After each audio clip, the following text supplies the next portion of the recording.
하나님께서 오늘 월요일 새벽에 저와 여러분에게 주시는 말씀 고린도전서 11장 2절부터 16절까지 말씀입니다. 우리 이렇게 성경 한 번 읽고 난 뒤에 이해가 되는 본문도 있고 그렇지 않은 본문도 있는데, 여러분 오늘 읽은 이 고린도전서 11장의 내용 한 번 쭉 읽으면서 어떤 느낌이 드셨어요?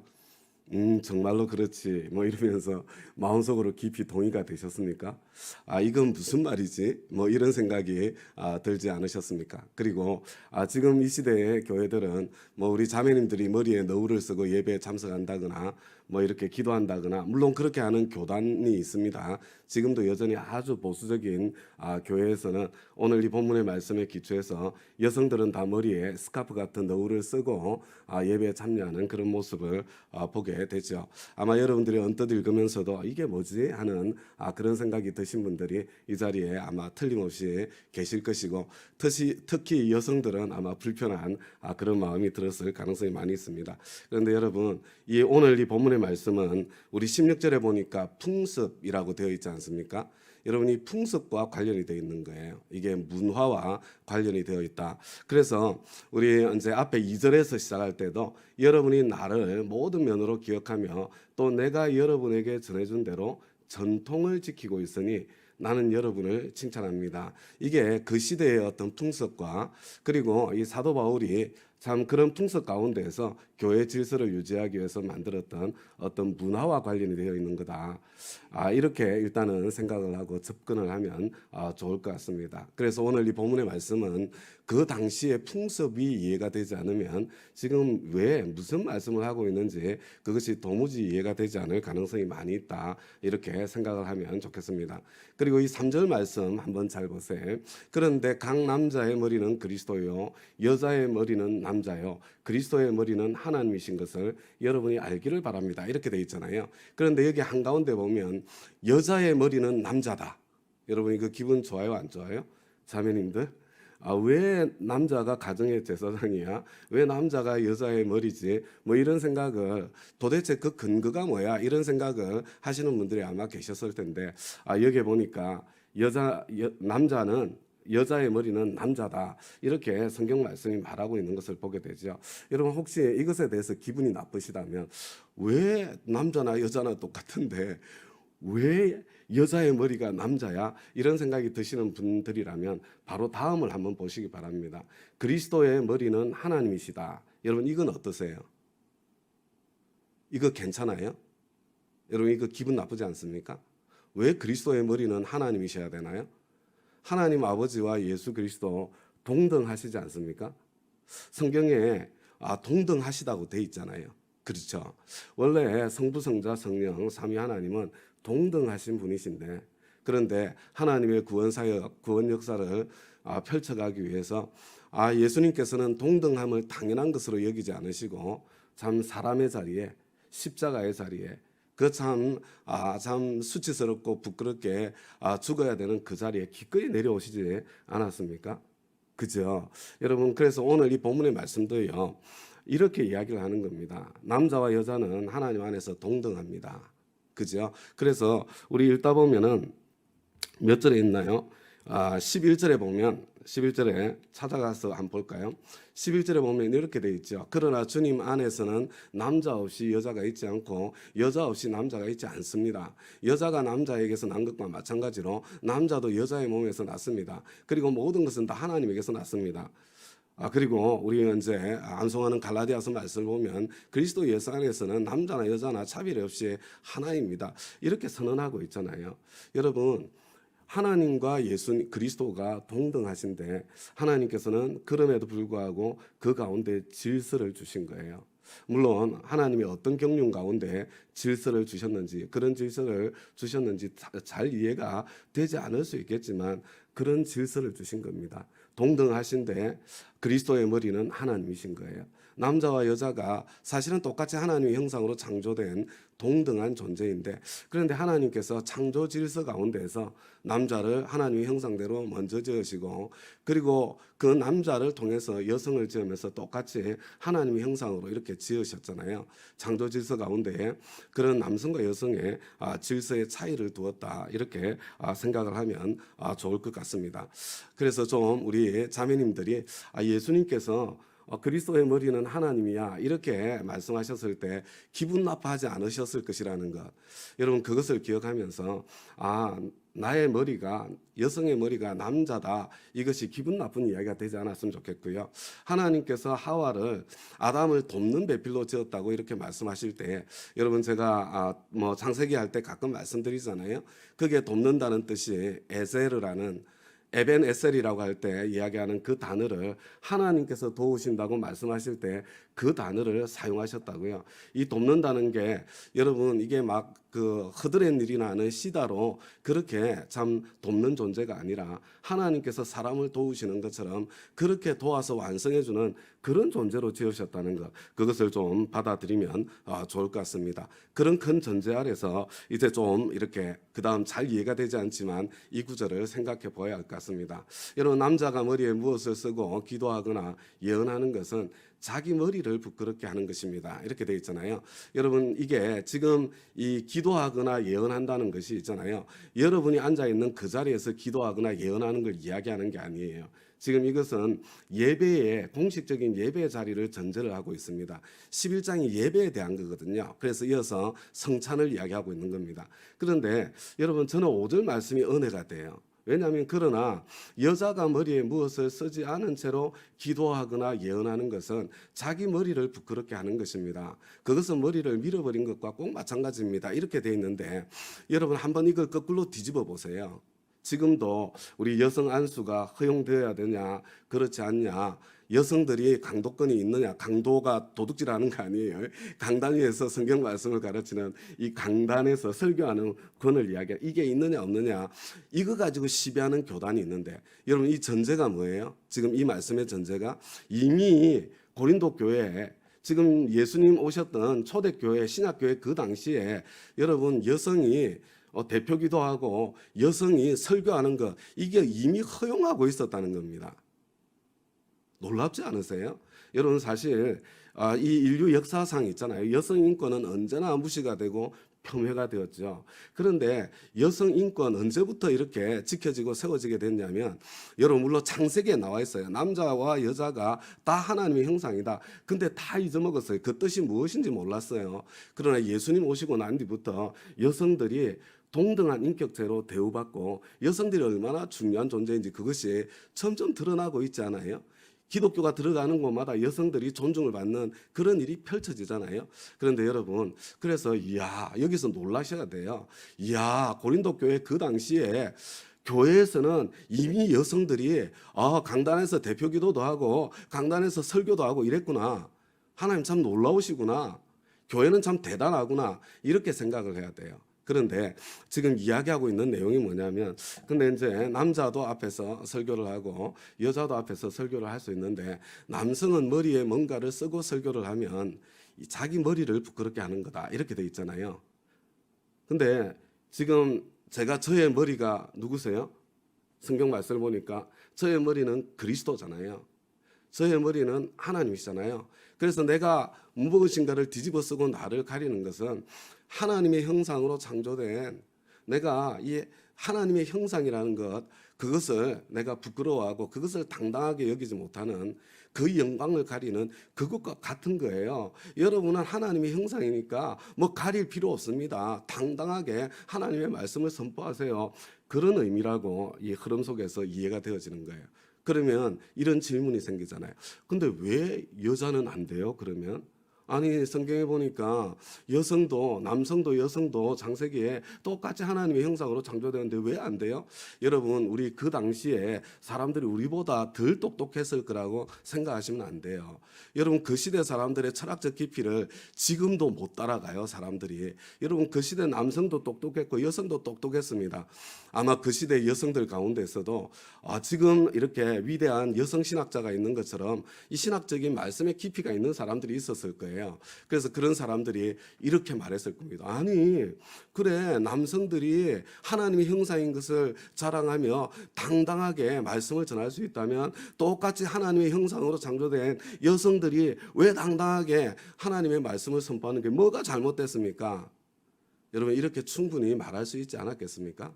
그런데 지금 여기서 말씀하시는 요지는 뭐냐면 하나님께서 당신을 여성을 여성의 머리로 남자를 세워주셨는데 만약에 그렇게 한다면 당신은 당신의 머리를 당신의 머리의 영광을 가리는 겁니다. 이렇게 이야기를 하는 거예요. 여러분 이게 이해가 되세요? 사실은 지금 이 시대적인 상황을 생각하면 이게 이해가 안 되는 거예요. 그런데 여러분 아까 말씀드렸잖아요. 이것은 전통에 대한 이야기고 이것은 풍습에 대한 이야기라고 말씀드렸잖아요. 여러분 그 당시 상황이 어떤 상황이었냐면 여러분 모든 경건한 여성들 이 품행이 이렇게 바른 존경받는 여성들은요. 결혼한 여성들은 머리에 너울을 쓰고 다녔어요. 나는 결혼한 여자입니다. 그리고 나는 남편의 권위 아래 있습니다. 그런 표시로 너울을 쓰고 다닌 거예요. 그런데 언제 그 당시에도 여러분 이 고린도가 또 특별히 성적으로 자유분방한 그런 지역이었잖아요. 여러분 이교도들 가운데도 여성 사제가 있었고 이 여성 사제들은 이 성전에서 창녀 역할을 하는 이게 그 성전 안에서 참 온갖 이렇게 난잡한 일들이 일어났기 때문에 그런 상황이었거든요. 그래서 너울을 쓰고 다니지 않는다는 것 자체가요. 나는 남편의 권위를 인정하지 않는다. 나는 여성 예를 들면 인권을 주장하는 사람이다.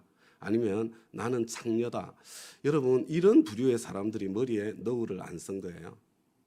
그런 상황에서 야 봐라 그래 하나님의 형상인 줄 알겠는데 만약에 당신이 지금 이 시대적인 상황과 문화 속에서 그래서 그 어떤 올바름 네가 생각하는 그런 올바름 때문에 만약에 너울을 벗어야 된다고 주장한다면 이 시대 상황 속에서는 나는 남편의 권위를 인정하지 않겠다 그렇게 주장하는 것과 똑같지 않은가.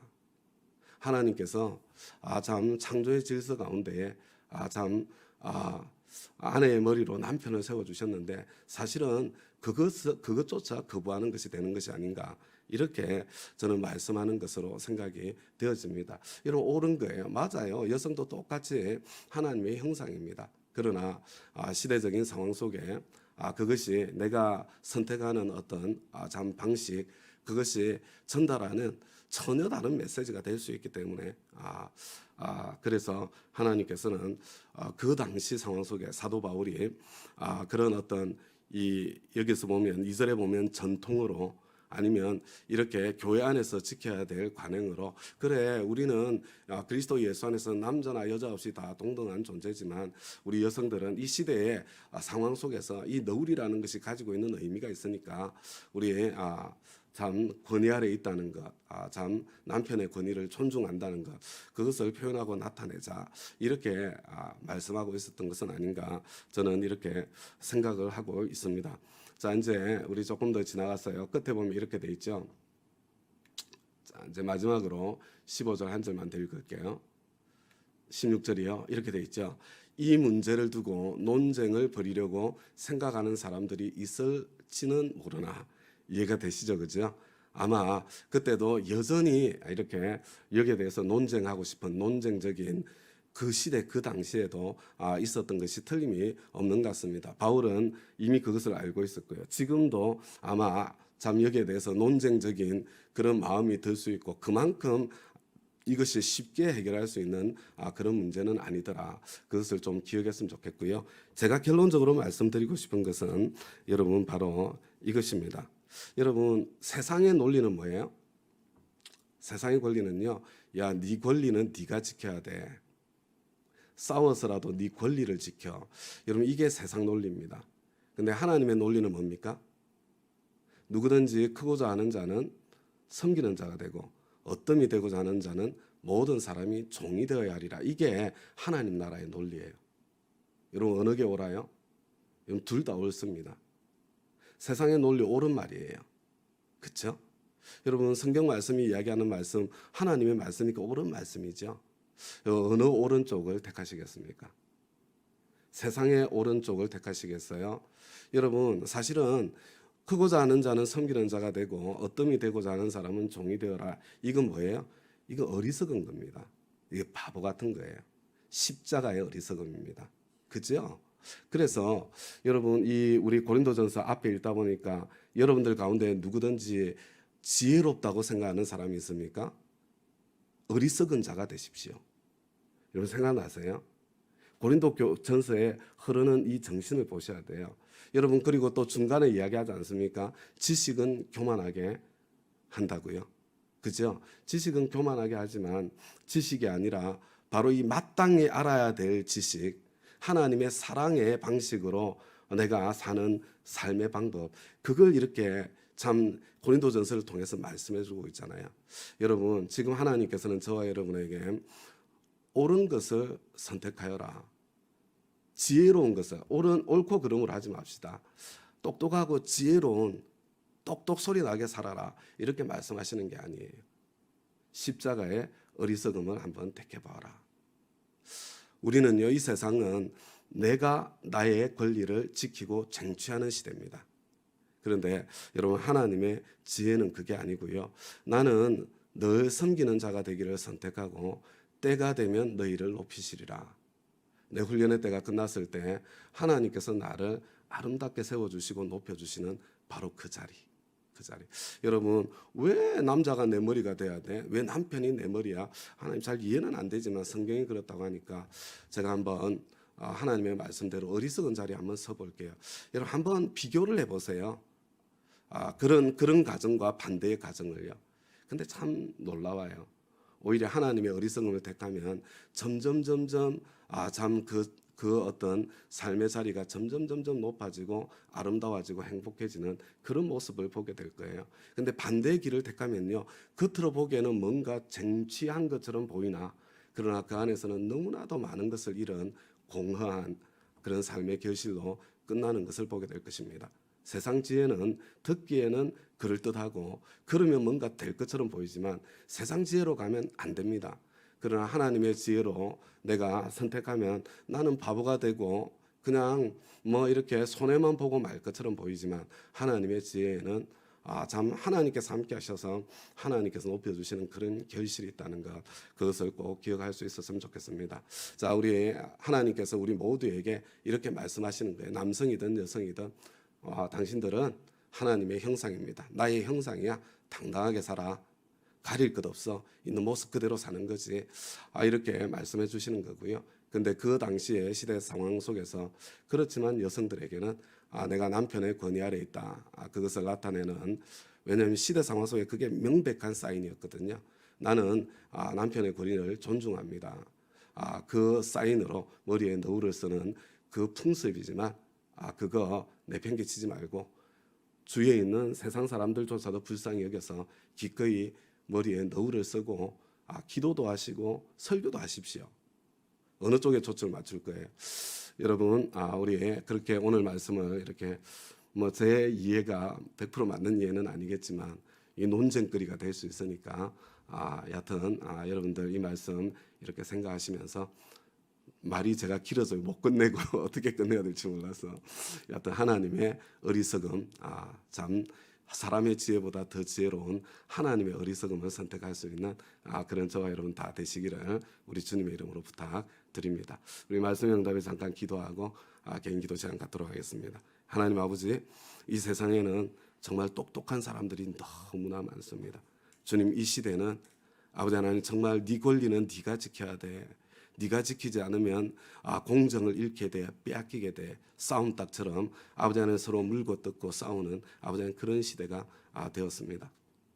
하나님, 그러나 하나님께서는 아니야. 크고자 하는 자는 참 섬기는 자가 되고 어뜸이 되고자 하는 자는 종이 되는 거야.